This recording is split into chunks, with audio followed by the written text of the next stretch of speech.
Olá, meu nome é Eric José, sou estudante do curso de Licenciatura em Computação da disciplina de Jogos Digitais, ministrada pelo professor Leandro, e hoje vou apresentar para vocês o jogo que eu desenvolvi, tá bom? Usando aqui a plataforma Unity, versão 2021.3, tá bom? O que eu desenvolvi aqui é como um desafio da semana. Ele não é em si um jogo, é um toy. A diferença de jogo para toy, de brinquedo, é que a gente aqui não vai ter um objetivo específico, né? A gente vai apenas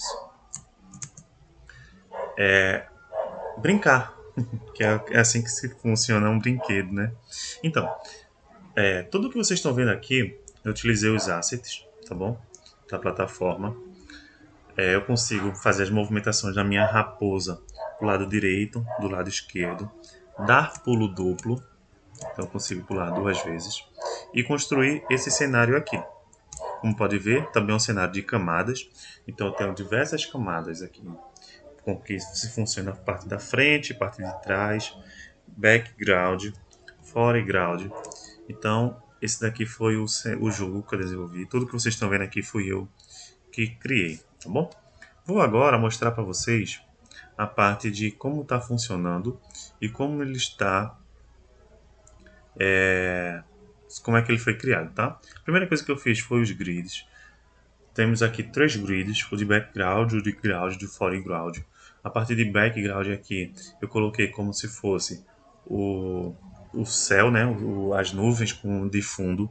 A parte de ground é o chão, e esse chão aqui, se eu tirar aqui ó, e colocar de novo para vocês visualizarem, eu coloquei um tile map junto com um rigid body, tá? Por quê? Porque é necessário com que o personagem ele tenha algo para colidir, que esse é o principal objetivo.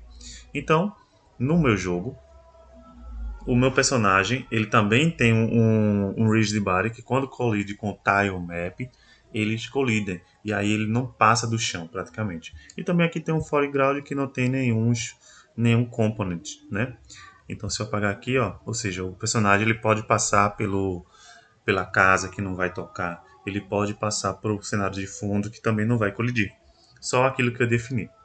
Já no meu player, eu tenho aqui a minha parte do Box Collider, né, que eu falei, que ele é a parte de delimitação, um quadrado quando eu vou delimitar. Tem o meu Rigid Body e tem o meu script, onde esse script aqui, eu defino ele, vou mostrar para vocês o script que a gente criou, que eu criei.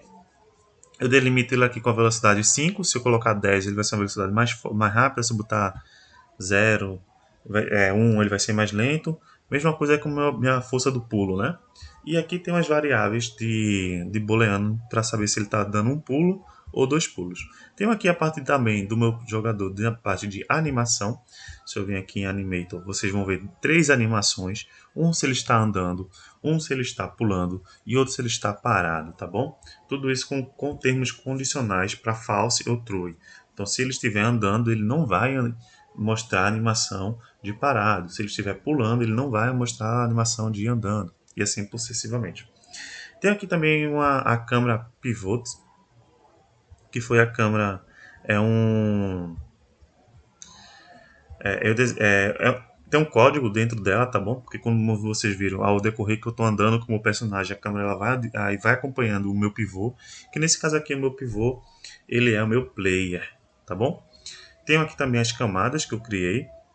Tem a camada de ground, que é a camada 8. Temos a camada de background e a foreground 2, tá? Vamos voltar para cá. Eu vou mostrar para vocês agora o código que foi criado, tá bom? Vou começar aqui com a parte da câmera, que é mais rápido.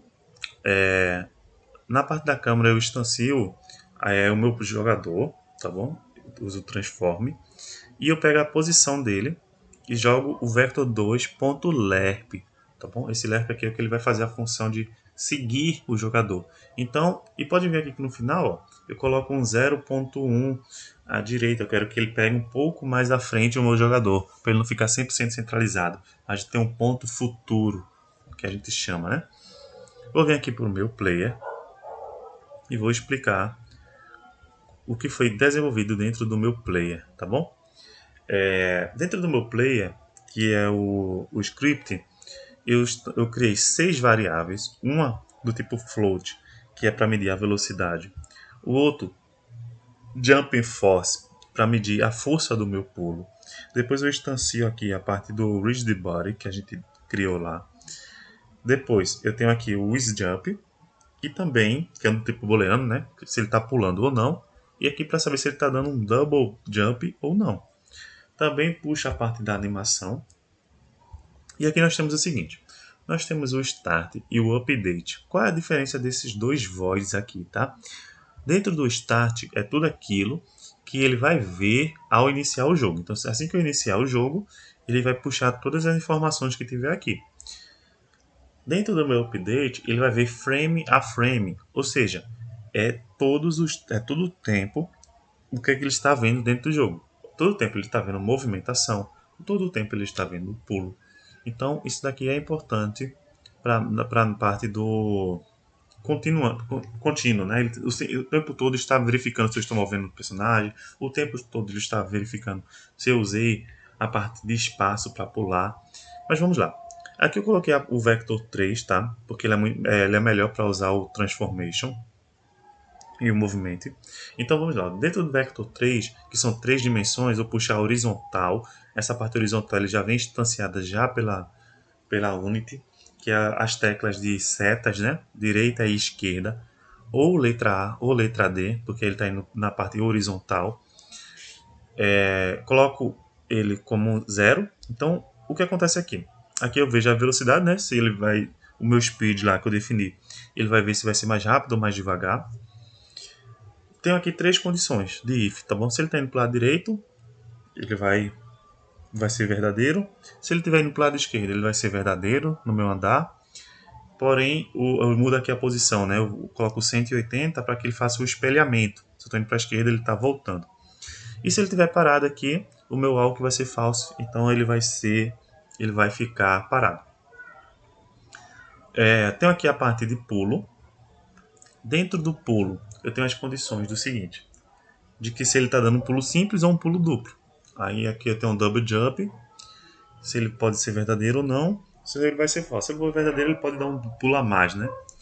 E aqui no final, eu tenho a minha parte do collision. O que serve o collision? Quando eu só quero que o meu personagem salte quando ele estiver no chão. Então por isso que eu olho aqui a camada 8 que eu mostrei lá para vocês. Se caso o meu layer, se o meu personagem ele estiver na camada 8, ou seja, ele estiver no chão, ele pode dar um pulo e em seguida dar um double jump. Então ele pode dar um outro pulo. Porque senão ele poderia pular a qualquer momento. Se caso isso aqui não existisse, ele iria ficar pulando a parte infinito, né? Tipo assim, ele pode pular quantas vezes quiser. Mas eu não, eu quero que ele só pule se ele estiver dentro de um colisor. Isso para quando ele entrar no colisor e quando ele sair do colisor. Então se ele sair, eu estou dizendo aqui que é um jump, estou dizendo aqui que é um pulo. Porque ele não está mais na lei é 8. Ele está na camada acima. Então ele pode pular apenas mais uma vez. Então ele pula e depois ele pula novamente. Tá bom? Vou voltar para cá. Deixa eu minimizar. Deixa eu fechar aqui rapidinho. Acredito que foi isso. Esses foram os desafios que eu tive. Aprendi muito. Não tinha familiaridade com a linguagem C Sharp, mas é uma linguagem um pouco mais simples, né? Como eu tenho um pouco de conhecimento com Java, ele ajudou um pouco na parte de entendimento, né? E de desenvolvimento foi isso. Espero que vocês tenham gostado. Encontro vocês nos próximos desafios semanais e até a próxima.